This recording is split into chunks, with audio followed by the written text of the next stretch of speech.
Open Your Mind to Receive. By Catherine Ponder. We do hope that you enjoy hearing this special audiobook presentation and that it will help to light your pathway in life.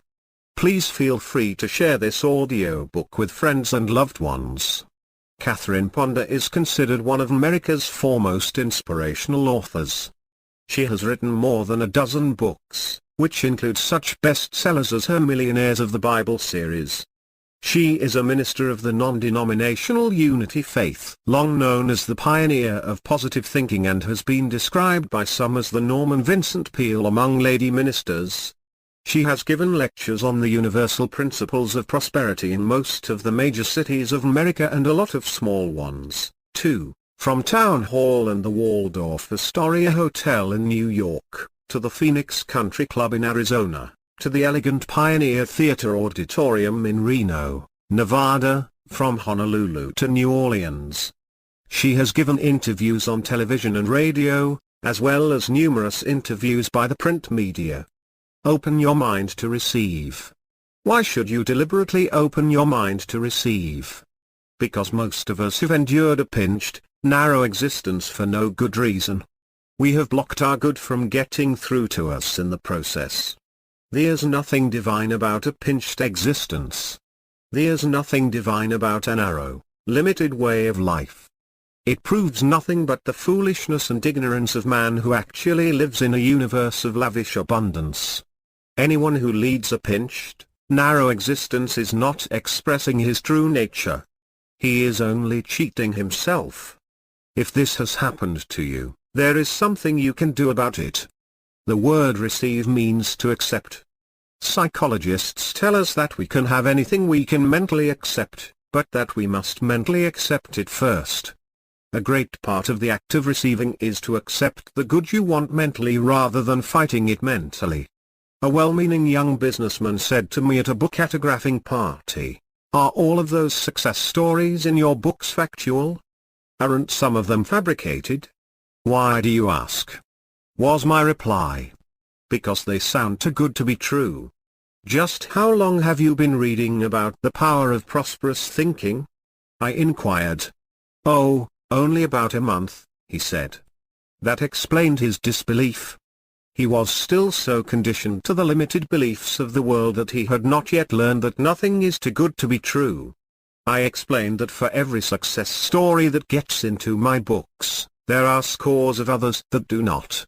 The results of prosperous thinking are so numerous I cannot possibly relate them all. And those reported to me are only a fraction of the happy experiences people have had who used the ideas suggested. This young man was still trying to open his mind to receive. He was trying to mentally accept the belief that unlimited good is his heritage. To help him do so, I suggested he speak forth this well-known statement for at least 5 minutes a day. Nothing is too good to be true. Nothing is too wonderful to happen. Nothing is too good to last. How a housewife prospered. A housewife said, "Although I have studied the power of prosperous thinking for years and have had great improvement in my life from that philosophy, I recently discovered something I had been doing wrong. I had been saying that I was on a fixed income. I had been trying to bring more financial income to me in a certain way. I had not opened my mind to the possibility of unlimited supply coming to me in unlimited ways. When I realized my mistake, I spoke these words over and over aloud for a long time: I am receiving. I am receiving now. I am receiving all the wealth that the universe is for me now." Within a few hours, I received a telephone call from the new cable television company in town, inviting me to come in and discuss the possibility of doing a number of children's shows for them on material I had already developed for handicapped children and for slow learners.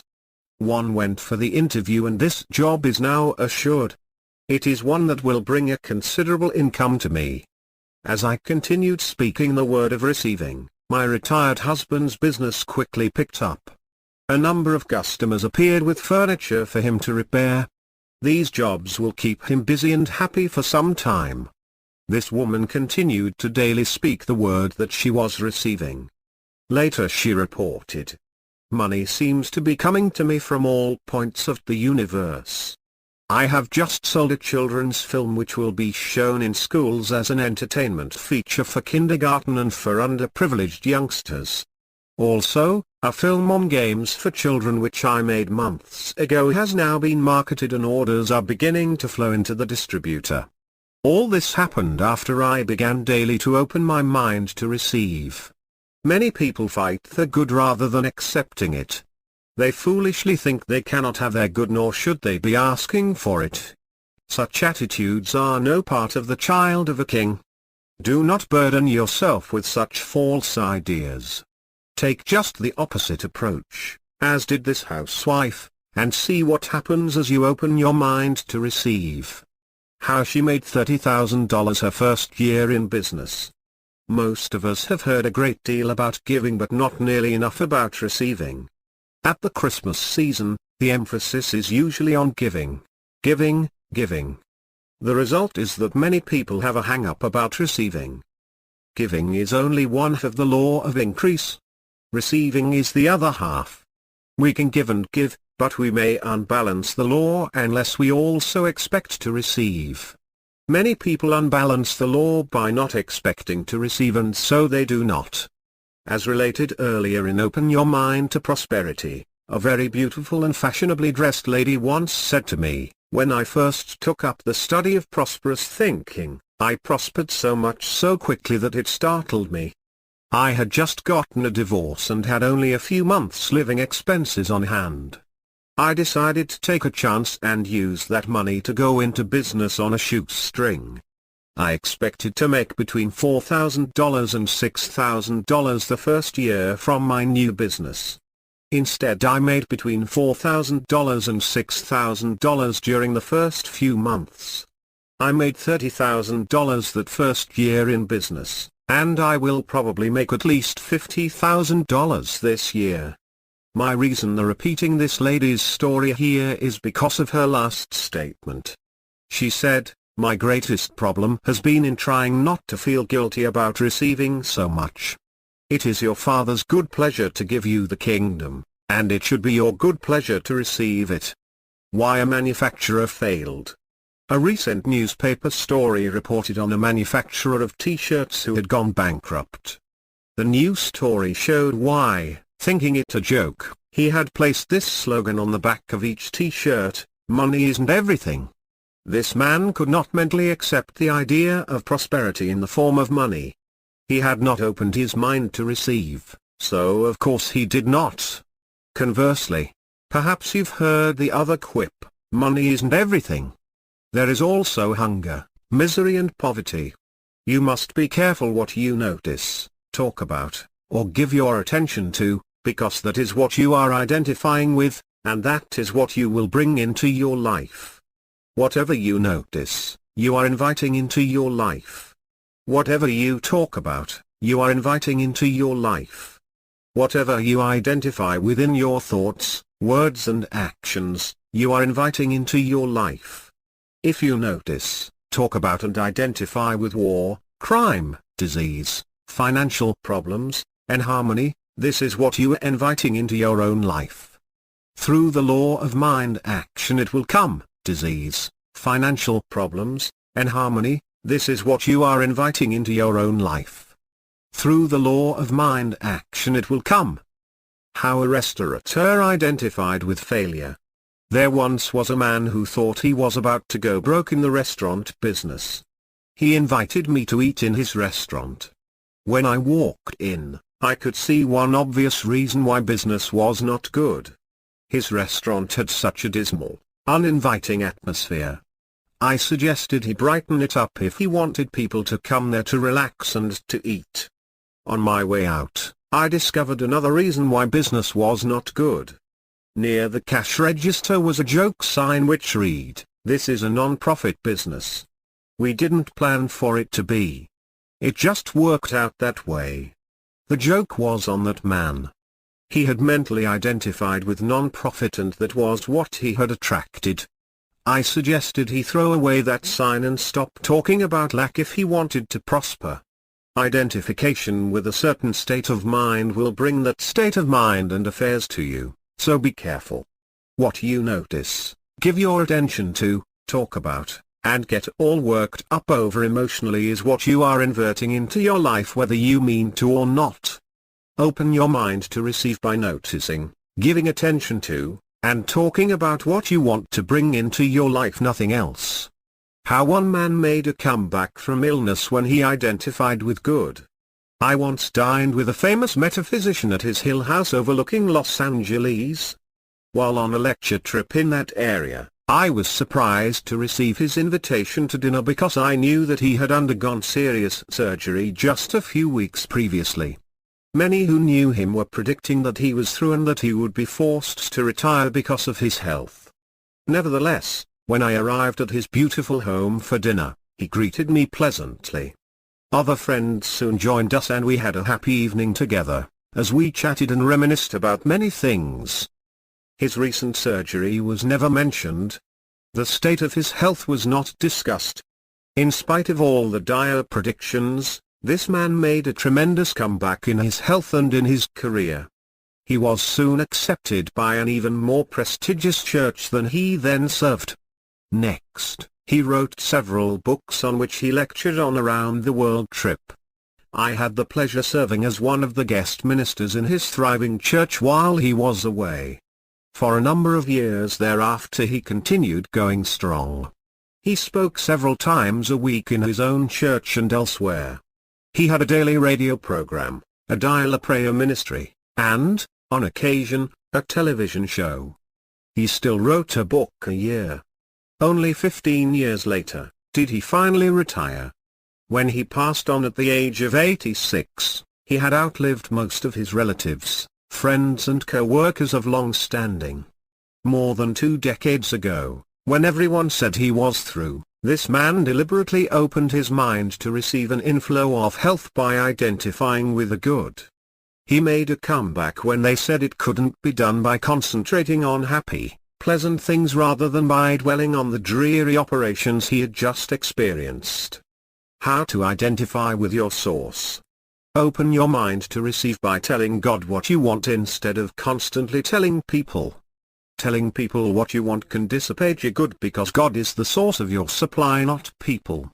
Although people, ideas, and opportunities are all channels of your supply, God is the source because He creates those ideas and opportunities.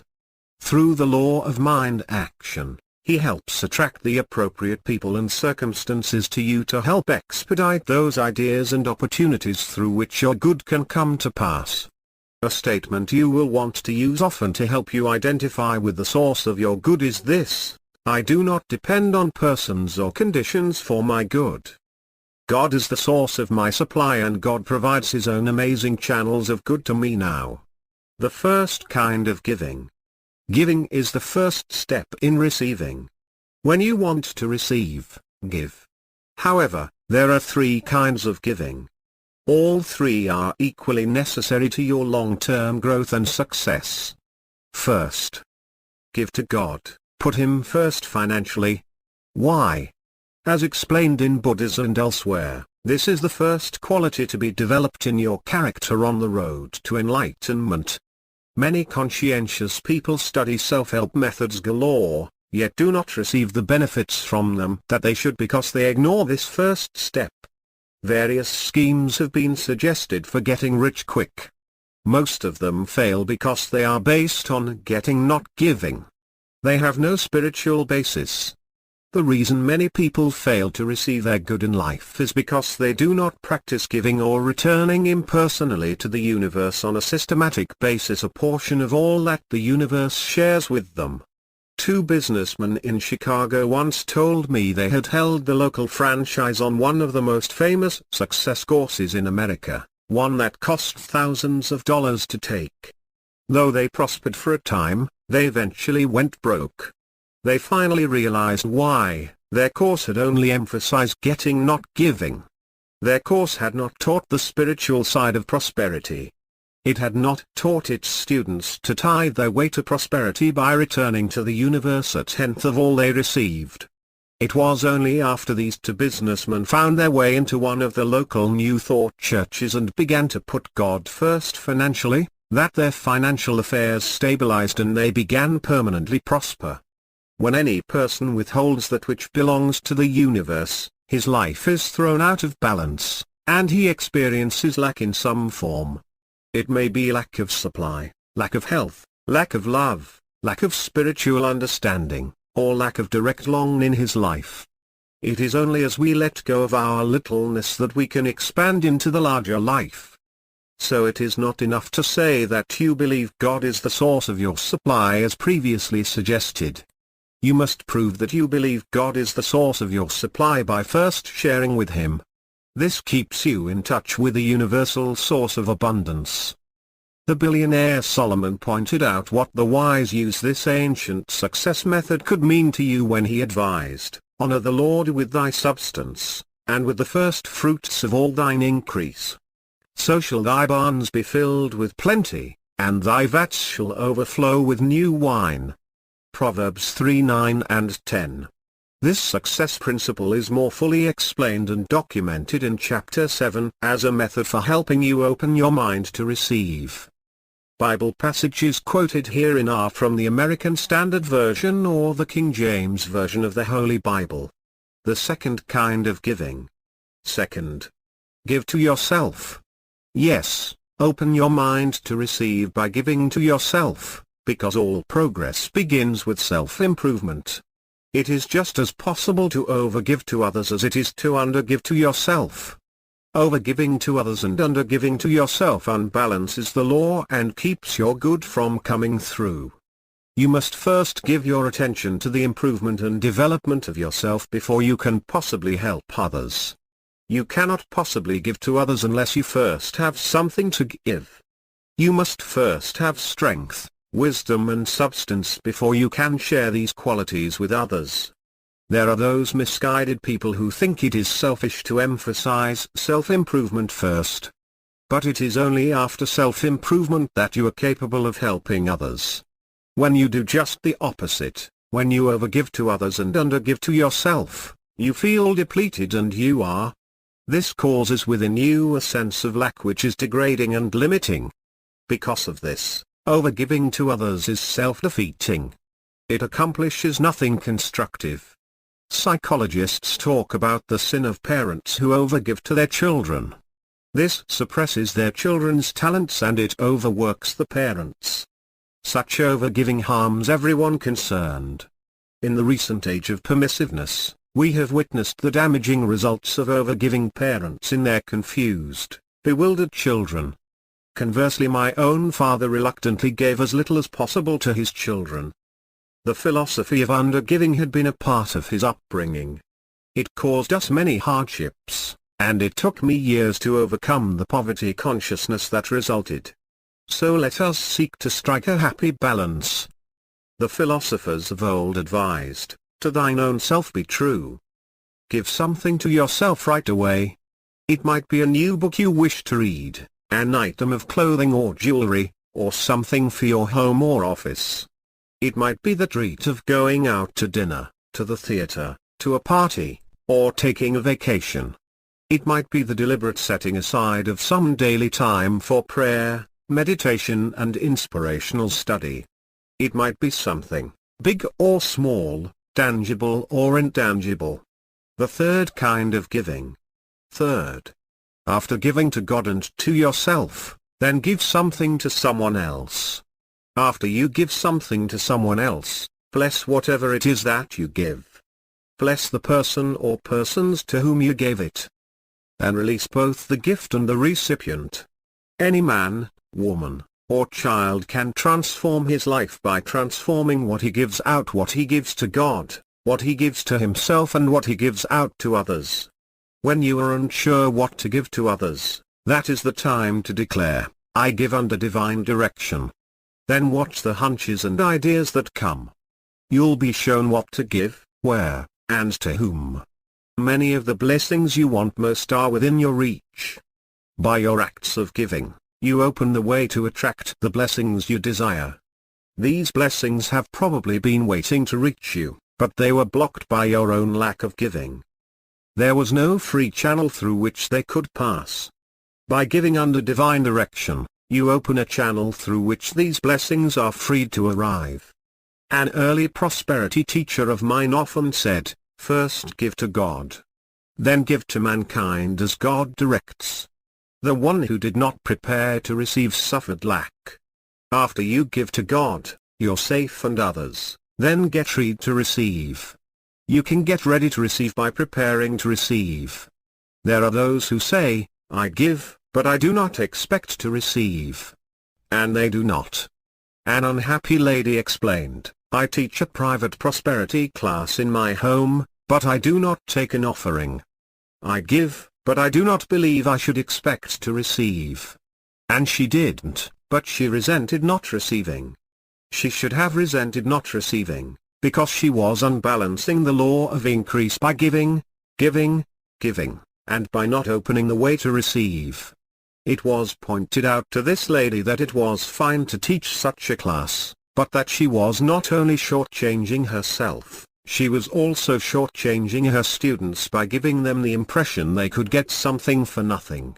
She should either have charged handsomely for her course or opened the way right there in class for her students to prove the law of increase by extending an invitation to them to give generous tithes and offerings in appreciation for the priceless instruction they were receiving. She was cheating herself and she was cheating them by her fearful attitude. The one who prepared to receive prospered. It is reported that in the early days of the Unity movement, a visiting metaphysician spoke to the workers employed by the Unity School of Christianity at their headquarters then located in Kansas City, Missouri. The guest speaker was introduced by Unity's co-founder, Charles Fillmore. Early in his talk, this well-meaning but somewhat self-righteous speaker said, "In my ministry, we do not pass the offering plate. We leave one at the back of the room, and if anyone wishes to give something, the plate is available. But I do not stress giving." According to the oft-repeated report, that's as far as he got. Charles Fillmore walked up to the lectern and said, "You may think and teach what you wish in your organization, but in this one, we believe in passing the plate because we know the law of giving and receiving. Not only do pass the plate in our meetings, but each plate is always filled to overflowing. Students of practical Christianity want to give so they can prosper, and so they can help this movement to prosper."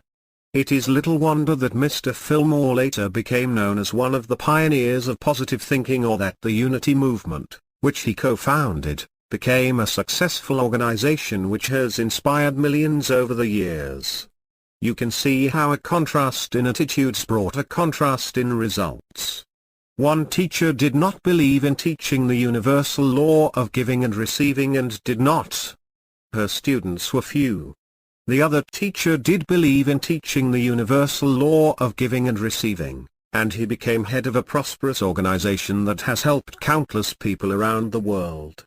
You can give up any false ideas you may have had about receiving. Your receiving doesn't stop anyone else's receiving. We live in a lavish universe, and there's plenty for all. How preparing for wealth attracted it. The owner of a charm school was widowed with small children to support. People kept saying, "She is a lovely girl, but nobody wants to marry someone with all those children. That's too much financial responsibility to assume." This attractive widow paid no attention to that kind of talk. She taught prosperity principles in her charm course. She told her students they must develop a prosperous consciousness in order to be charming and successful in every phase of their lives. She did everything that occurred to her personally to prepare to receive a better way of life. She bought a striking gold designer's suit which she constantly wore. It cost $200, which was a huge sum for such an item 23 years ago. Once a week she invited me to dine with her, always in the best restaurants, though sometimes she barely had the price of our lunch. Did the act of preparing for greater good attract it to her? She married a widower of third-generation wealth. He had 4 children, he helped raise her 3, and later they had one of their own, a total of 8 children. While everyone around her was talking lack and limitation, she was quietly preparing for just the opposite, and what she prepared for, she got. I find it interesting that none of the people who tried to mentally limit her future ever attracted wealth to themselves, not through hard work, marriage, or a windfall. The limited thoughts they meant for her they unwittingly attached to themselves. Prepare, by speaking the word of receiving. Many people's prayers are not answered because they keep asking in prayer, but they do not follow through by getting ready to receive. After you prepare to receive, you are then ready for the next step. Speak the word of receiving as did the housewife early in this chapter. When you daily declare that you are receiving, your words make a believer out of your subconscious mind, which then starts working with you to help make it so. The way to avoid a pinched, narrow way of life is to deliberately speak the word of receiving. Declare daily, I am receiving. I am receiving now. I am receiving all the wealth that the universe is for me now. A businessman started doing this, and within 1 year his income became 8 times what it had been. Another businessman says he has received unexpected checks of $1,000 or more every time he has consistently declared, all that is mine by divine right now comes to me speedily, richly, freely. I am receiving now. Release is the final step. As a teacher of practical mysticism recently said, students of prosperity need to know when to release the inner work they have done, then relax, so that outer results can come. There are resting places in mental action. There is a time to fish and a time to dry your nets. On various occasions in my life, greater good has come to me after long periods of inner work when I felt guided to release it all to its perfect results. Several books have gotten finished after I did this. Happy changes in location and work, a better income, larger homes, have all appeared after I worked inwardly, then turned loose, relaxed and let go. So, after speaking the word of receiving for a period, then declare that you have received and release it. Assume that greater good is already yours, since you have claimed it on the inner plane. This helps that good to appear on the outer plane as visible results in rich appropriate form under divine timing. When you have reached this point of release, declare, it is finished. It is done. I give thanks that I have received, and that my good appears in rich appropriate form under divine timing. As you then relax and let go, this process can open the way for unlimited results. Summary. 1. The word receive means to accept. Psychologists tell us we can have anything we can mentally accept, but we must be able to mentally accept it first. 2. Most of us have heard a lot about giving but not enough about receiving. Many people have a hang-up about receiving. 3. Giving is only one half of the law. Receiving is the other half. Many people unbalance the law by overgiving. Many people unbalance the law by not expecting to receive. 4. It is your Father's good pleasure to give you the kingdom, and it should be your good pleasure to receive it. 5. What you notice and talk about, you are inviting into your life. What you identify within your thoughts, words and actions, you are inviting into your life. 6. Open your mind to receive by identifying with the good. 7. Open your mind to receive by telling God what you want, instead of telling people. Telling people what you want can dissipate your good. People are channels, but God is the source. 8. When you want to receive, give. There are 3 kinds of giving. All are necessary. A. Give to God. Put Him first financially. This is the first quality to be developed on the road to enlightenment. B. Give to yourself. Self-improvement is necessary before you can help others improve. C. Give something to someone else. 9. Get ready to receive. Prepare to receive. 10. Next, daily speak the word of receiving. This gains the cooperation of your thought and feeling nature, which then begins to work for you.